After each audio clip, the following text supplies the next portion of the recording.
साथियों, आप सभी का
यहाँ पर कन्नौज है, यहाँ गुज्जर प्रतिहार थे और परमार शासकों का यहाँ शासन था।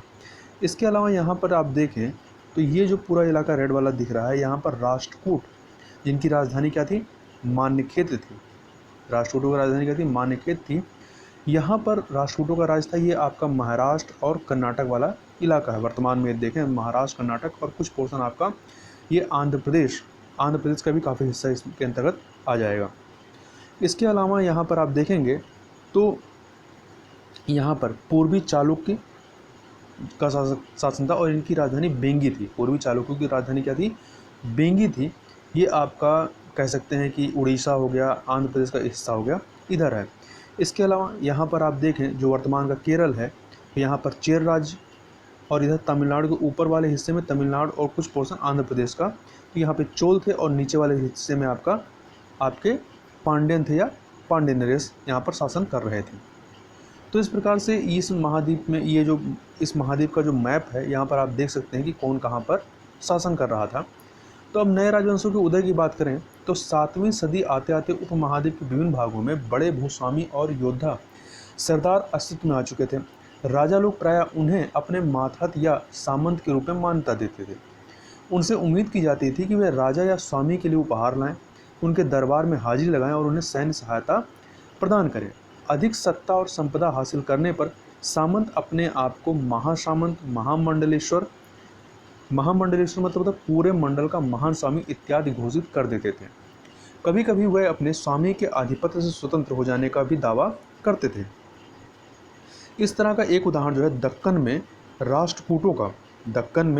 राष्ट्रकूटों का था। शुरुआत में वो कर्नाटक के चालुक्य राजाओं के अधीनस्थ थे, जो ये राष्ट्रकूट थे। 8वीं सदी के मध्य में एक राष्ट्रकूट प्रधान जिनका नाम था दंती दुर्ग, इन्होंने अपने चालुक्य स्वामियों की अधीनता से इनकार कर दिया, उसे हराया और हिरण्यगर्भ नामक एक अनुष्ठान किया। हिरण्यगर्भ इसका शाब्दिक अर्थ होता है सोने का गर्भ, ठीक है। तो इस नाम से एक अनुष्ठान किया।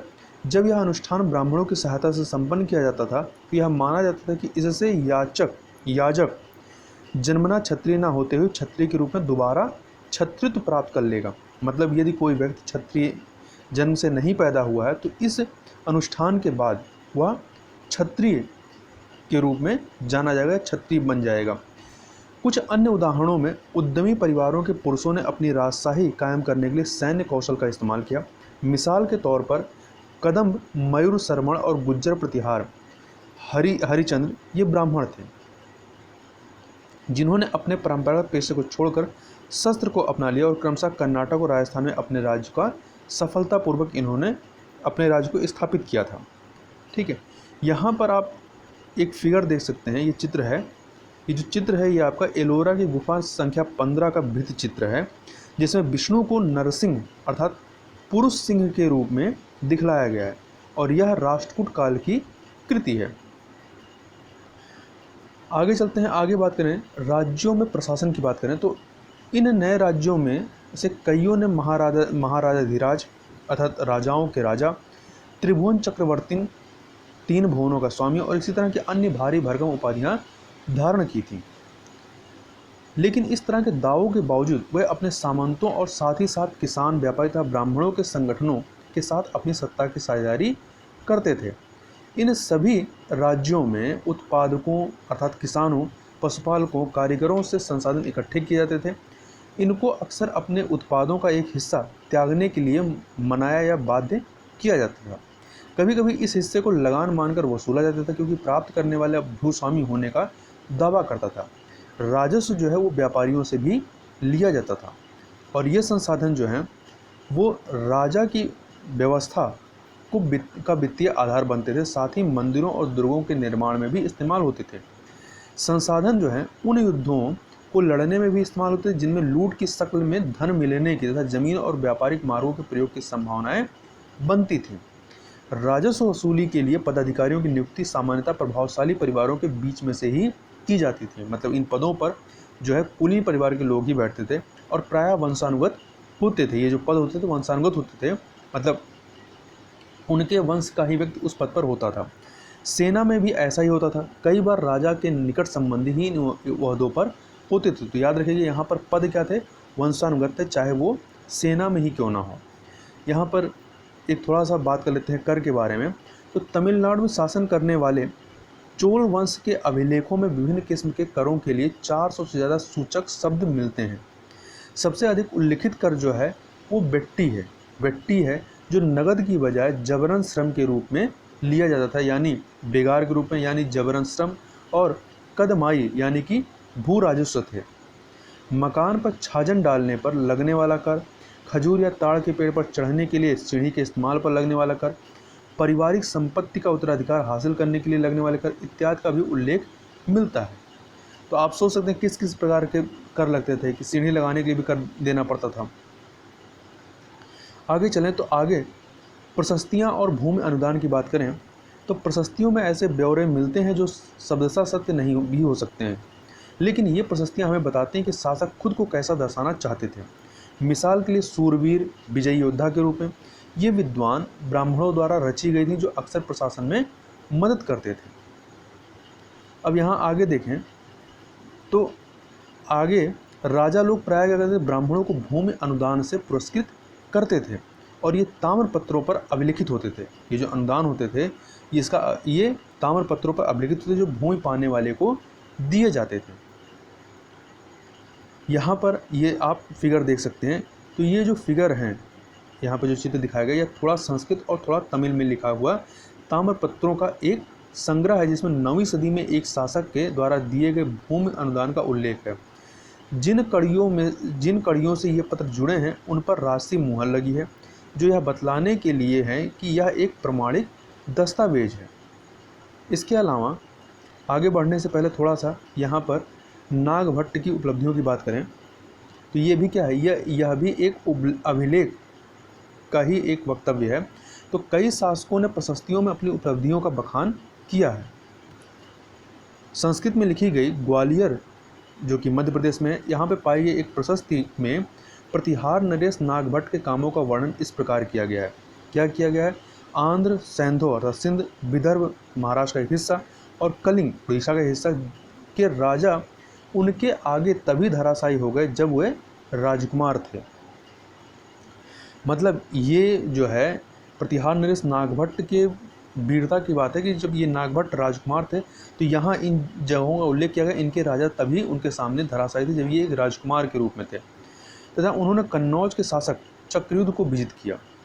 उन्होंने बंग अर्थात बंगाल का हिस्सा, अनर्त गुजरात का हिस्सा, मालवा मध्य प्रदेश का हिस्सा, किरात वनवासी, तुर्क वत्स दोनों उत्तर भारत के राजाओं को पराजित किया। ऐसा उल्लेख यहाँ पर इस अभिलेख के अंतर्गत किया गया है। आगे चलते हैं। आगे हम लोग बात करते हैं तो 12वीं शताब्दी में एक बृहद संस्कृत काव्य भी रचा गया था, जिसमें कश्मीर पर शासन करने वाले राजाओं का इतिहास दर्ज है। इसे कल्हड़ नामक एक रचनाकार द्वारा रचा गया। कल्हड़ ने अपना वृत्तांत लिखने के लिए शिलालेखों, दस्तावेजों, प्रत्यक्षदर्शियों के वर्णनों और पहले के इतिहासों समेत अनेक तरह के स्रोतों का इस्तेमाल किया है। तब प्रशस्तियों के लेखकों से भिन्न वह अक्सर शासकों और उनकी नीतियों के बारे में आलोचनात्मक रूप दिखलाता है। इसलिए 12वीं सदी के लिए यह एक असाधारण ग्रंथ था। यहाँ पर थोड़ा सा भूमि के साथ साथ क्या दिया जाता था उसके बारे में बात कर लेते हैं। तो यहाँ पर एक वक्तव्य है यह चोलों के द्वारा दिए गए एक भूमि अनुदान के तमिल भाग का एक अंश है। तो इससे पता चलेगा किस प्रकार से भूमि के साथ क्या क्या चीज़ें होती थी। तो हमने मिट्टी की मेड़े बनाकर साथ ही कांटेदार झाड़ियाँ लगाकर भूमि की सीमाओं को चिन्हित कर दिया है।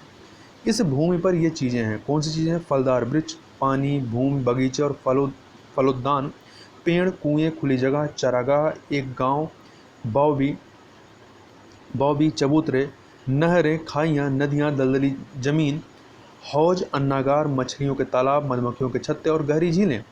जिसे यह भूमि मिलती है वह इससे कर वसूली कर सकता है।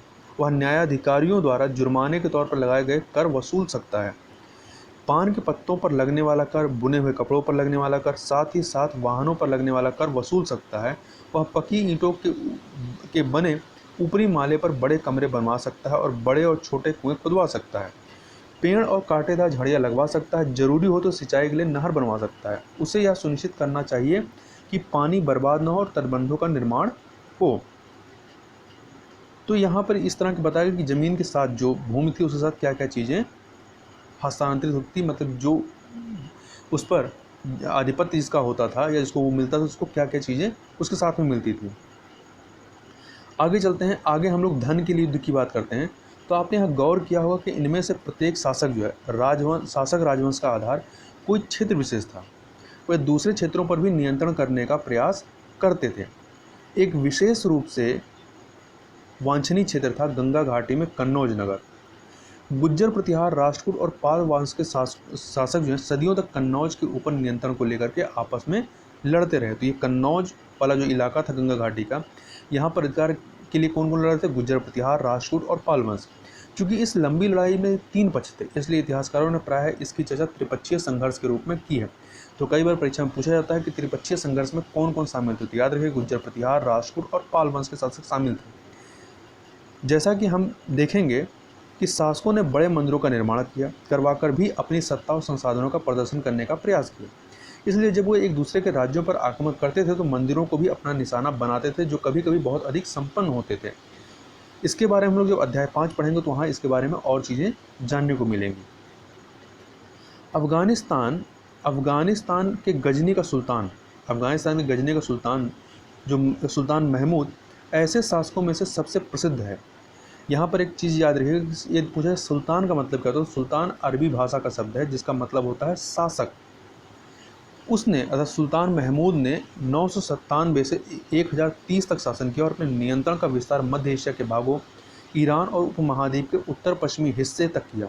वह लगभग हर साल उपमहाद्वीप पर हमला करता था। उसका निशाना थे संपन्न मंदिर, जिनमें गुजरात का सोमनाथ मंदिर भी शामिल था। तो सोमनाथ मंदिर पर किसने अटैक किया था? तो महमूद ने किया था, सुल्तान महमूद ने। महमूद जो धन उठा ले गया उसका बहुत बड़ा हिस्सा गजनी में एक वैभवशाली राजधानी के निर्माण में खर्च हुआ। सुल्तान महमूद अपने द्वारा जीते गए लोगों के बारे में भी कई बातें जानना चाहता था और उसने अल बरेनू नामक एक विद्वान को इस उपमहाद्वीप का लेखा जोखा लिखने का काम सौंपा था। अरबी में लिखी गई उसकी कृति किताब अल हिंद, कौन सी किताब थी? किताब अल हिंद आज भी इतिहासकारों के लिए एक महत्वपूर्ण स्रोत है। अल बरूनी ने इसे तैयार करने के लिए संस्कृत के विद्वानों से भी परामर्श किया था। तो याद रखिएगा किताबुल हिंद या किताब अल हिंद के राइटर कौन थे? तो अल बरूनी थे। अल बरूनी सुल्तान महमूद के समकालीन थे या इसके द्वारा इसको नियुक्त किया गया था। युद्ध करने वाले दूसरे राजाओं में चहमान भी थे। चहमान मतलब चौहान, जो बाद में चौहान के रूप में जाने गए। वे दिल्ली और अजमेर के आसपास के क्षेत्र पर शासन करते थे। उन्होंने पश्चिम और पूर्व की ओर अपने नियंत्रण क्षेत्र का विस्तार करना चाहा, जहां उन्हें गुजरात के चालुक्यों और पश्चिमी उत्तर प्रदेश के गढ़वालों से टक्कर लेनी पड़ी। चहमानों का सबसे प्रसिद्ध शासक था पृथ्वीराज तृतीय, जिनका कार्यकाल था 1198 से लेकर 1192, जिसने सुल्तान मोहम्मद गोरी नामक अफगान शासक को 1191 में हराया था, लेकिन दूसरे ही साल 1192 में उसके हाथों हार गया।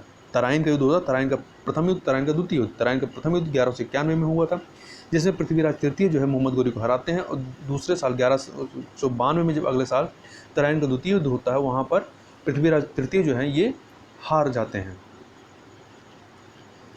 आगे चलते हैं, यहाँ पर चोल राज्य के बारे में बात करेंगे। तो चोल राज्य को यदि देखें तो यहाँ पर ये मैप दिखाया गया है चोल राज्य के बारे में। तो आप ये जो रेड इलाका है ये पूरा चोलों के आधिपत्य में एक समय रहा है। उरेयूर से तंजावुर तक चोल वंश सत्ता में कैसे आया? कावेरी डेल्टा में मुट्टेरियार नाम से प्रसिद्ध एक छोटे से मुखिया परिवार की सत्ता थी। वे कांजीपुरम के पल्लव शासकों के मातहत थे। ये किसके मातहत थे? तो पल्लव राजाओं के मातहत थे। उरेयार के चोलवंशी जो थे प्राचीन मुखिया परिवार के विजयालय ने 9वीं सदी के मध्य में मुट्टेरियारों को हराकर इस डेल्टा पर कब्जा जमाया। उसने वहां तंजूर शहर और निशुंभ शूदनी देवी का मंदिर बनवाया। किसने ये काम कराते हैं? विजयालय ने। ठीक है, तो चोल वंश के आरंभकर्ता कौन थे? विजयालय थे। ठीक है, इन्होंने तंजावुर शहर और निशुंभ शूदनी देवी का मंदिर बनवाया। ये जो यहाँ पर डेल्टा था। विजयालय के उत्तराधिकारियों ने पड़ोसी इलाकों को जीता और उसका राज्य अपने क्षेत्रफल तथा शक्ति दोनों रूप में बढ़ता गया। दक्षिण और उत्तर के पांड्यन और पल्लव के इलाके जो हैं इस राज्य का हिस्सा बना लिए गए।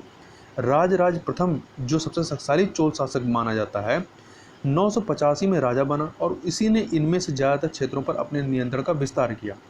उसने साम्राज्य के प्रशासन का भी पुनर्गठन किया। राज प्रथम के जो पुत्र थे राजेंद्र प्रथम ने उसकी नीतियों मतलब अपने पिता की नीतियों को जारी रखा और उसने गंगा घाटी, श्रीलंका तथा दक्षिण पूर्व एशिया के देशों पर हमला भी किया। इन अभियानों के लिए उसने एक जल सेना भी बनाई। तो चोलों के पास जल सेना भी थी। भव्य मंदिर और कांस्य मूर्तिकला की बात करें तो राज और राजेंद्र प्रथम द्वारा बनवाए गए तंजावुर और गंगई कोंड चोलपुरम के बड़े मंदिर स्थापत्य और मूर्तिकला के दृष्टि से एक चमत्कार हैं। चोल मंदिर जो हैं अक्सर अपने आसपास विकसित होने वाली बस्तियों के केंद्र बन गए। ये शिल्प उत्पादन के केंद्र थे। ये मंदिर शासकों और अन्य लोगों द्वारा दी गई भूमि से भी संपन्न हो गए थे।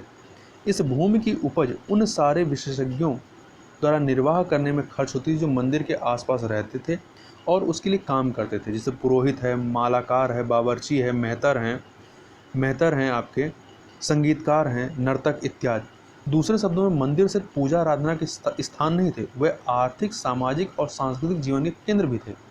मंदिर के साथ जुड़े हुए शिल्पियों में सबसे विशेष था कांस्य प्रतिमाएं बनाने का काम।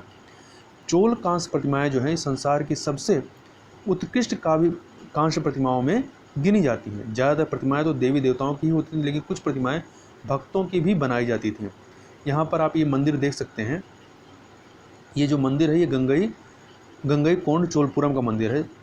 छत जिस तरह से क्रमशः पतली होती गई है इस पर गौर करें तो बाहरी दीवारों को सजाने के लिए पत्थर की जो प्रतिमाएं अलंकृत की गई हैं उन्हें भी आप यहाँ पर देख सकते हैं कि मतलब इसकी कलाकारी के बारे में। आगे देखें, आगे यहाँ पर हम लोग बात करते हैं कृषि और सिंचाई की। कृषि और सिंचाई की बात करें उससे पहले ये जो मूर्ति आपको दिख रही है ये कांस्य मूर्ति है। इस मूर्ति के बारे में देखें तो ये एक चोल कांस्य प्रतिमा है। ठीक है, तो इस प्रकार से समझ में आता है कि चोलों के समय में जो कांस्य मूर्तियाँ बनाई जाती थी वो कितनी बेहतरीन होती थी। अब कृषि और सिंचाई की बात करें तो चोलों की कई उपलब्धियाँ कृषि में नए विकासों के माध्यम से संभव हुई। मानचित्र 2 देखिए, यदि मानचित्र जो दूसरा मानचित्र हमारा है इसको देखें, यहाँ पर ये आपका मानचित्र, एक सेकेंड, ये तो मानचित्र अगर ये आप यहाँ पे देखिए ये जो दिया गया है तो इसमें कावेरी नदी जो है बंगाल खाड़ी में मिलने से पहले कई छोटी छोटी शाखाओं में बढ़ जाती है।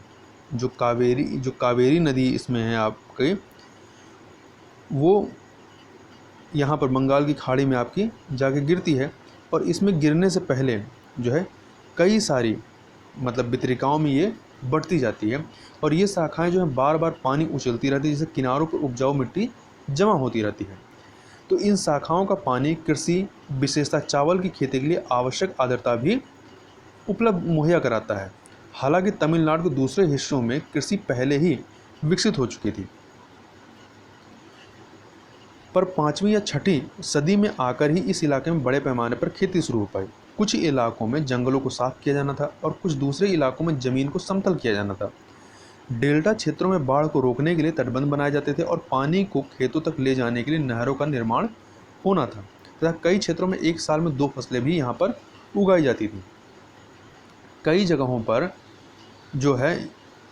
पर फसलों की सिंचाई जो है वो कृत्रिम रूप से करना जरूरी था। सिंचाई के लिए कई पद्धतियाँ अपनाई जाती थी। कुछ इलाकों में कुएं खोदे गए, कुछ अन्य जगहों में बारिश के पानी को इकट्ठा करने के लिए विशाल सरोवर बनाए गए। स्मरण रहे कि सिंचाई के काम में योजना की जरूरत होती थी, जैसे श्रम और संसाधनों को व्यवस्थित करना, इन कामों की देखरेख करना और तय करना कि पानी का बंटवारा कैसे किया जाए। ज़्यादातर नए शासकों साथ ही साथ गांव में रहने वाले लोगों ने इन गतिविधियों में सक्रिय रूप से अपनी दिलचस्पी दिखाई। यहाँ पर एक फिगर आप देख सकते हैं। ये जो चित्र है ये 9वीं शताब्दी तमिलनाडु का एक जलद्वार है। हौज से नदी की शाखाओं में पानी के प्रवाह को इसके जरिए नियंत्रित किया जाता था और इस पानी से खेत सींचे जाते थे। जलद्वार जो है ये पारंपरिक रूप से एक लकड़ी या धातु बाधा है जो आमतौर पर पानी के स्तर को नियंत्रित और नदियों और नहरों में दर प्रवाह को संचालित करता है। आगे देखें, अब साम्राज्य के प्रशासन की बात करें। चूँकि हम लोग चोलों के बारे में बात कर रहे हैं तो चोल साम्राज्य के प्रशासन की बात करें तो प्रशासन किस प्रकार संगठित था। किसानों की बस्तियां जो उर कहलाती थी, मतलब जो गांव होते थे उन्हें क्या कहा जाता था, उर कहा जाता था। तो बस्तियां जो उर कहलाती थी सिंचित खेती के साथ बहुत समृद्ध हो गई थी। इस तरह के गाँवों के समूह को नाडु कहा जाता था। मतलब सबसे छोटी का एक गाँव हो गई जिन्हें उर कहा गया और गाँवों के समूह को नाडु कहा जाता था। ग्राम परिषद और नाडु जो है न्याय करने और कर वसूलने जैसे कई प्रशासकीय कार्य करते थे। बिल्लाल जाति के धनी किसानों को केंद्रीय चोल सरकार की देखरेख में नाडु के कामकाज में अच्छा खासा नियंत्रण हासिल था। उनमें से कई धनी भूस्वामियों को चोल राजाओं ने सम्मान के रूप में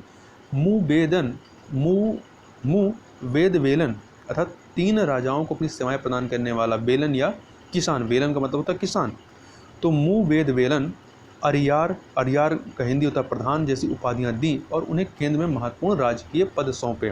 तो याद रखिएगा ये कहीं पर आ जाए कि वेदवेलन और ये अरियार ये किसकी उपाधियां थी, तो ये जो धनी भूस्वामी थे उनकी उपाधियां थी जो चोल राजाओं ने उन्हें प्रदान की थी। आगे चलते हैं, आगे हम लोग अब बात करते हैं। तो यहाँ पर थोड़ा सा भूमि के प्रकारों की बात करें तो चोल अभिलेखों में भूमि की विभिन्न कोटियों का उल्लेख मिलता है, जैसे कि आपका बेल्लन गवाई ये गैर ब्राह्मण किसान स्वामी की भूमि होती थी। बेल्लन का मतलब क्या होता है, किसान, तो बेल्लन गवाई ये गैर ब्राह्मण किसान स्वामी की भूमि होती थी। ब्रह्मदेव ये होती ब्राह्मणों को उपहार में दी गई भूमि। शाला भोग किसी विद्यालय के रखरखाव के लिए भूमि। देवदान तिरुन मट्टुकनी ये मंदिर को उपहार में दी गई भूमि।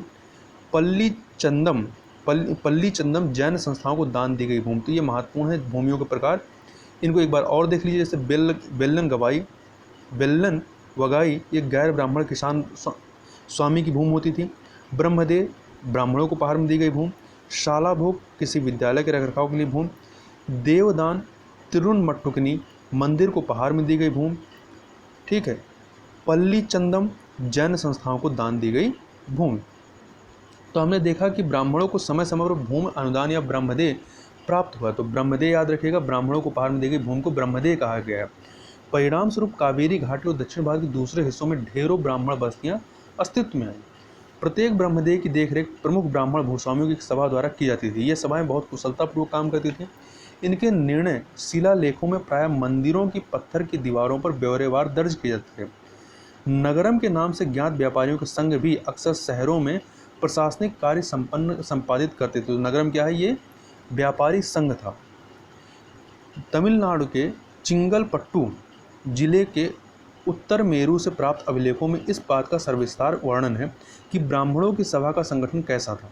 सिंचाई के कामकाज, बाग बगीचों, मंदिरों इत्यादि की देखरेख के लिए सभा में विभिन्न समितियां होती थीं। इनमें सदस्यता के लिए जो लोग योग्य होते थे उनके नाम जो है वो तालपत्र के छोटे छोटे टिकटों पर लिखे जाते थे और मिट्टी के बर्तन में रख दिए जाते थे। और किसी छोटे लड़के को हर समिति के लिए एक के बाद एक टिकट निकालने के लिए कहा जाता था और जिनका नाम उसमें होता था वो इसके सदस्य बनते थे।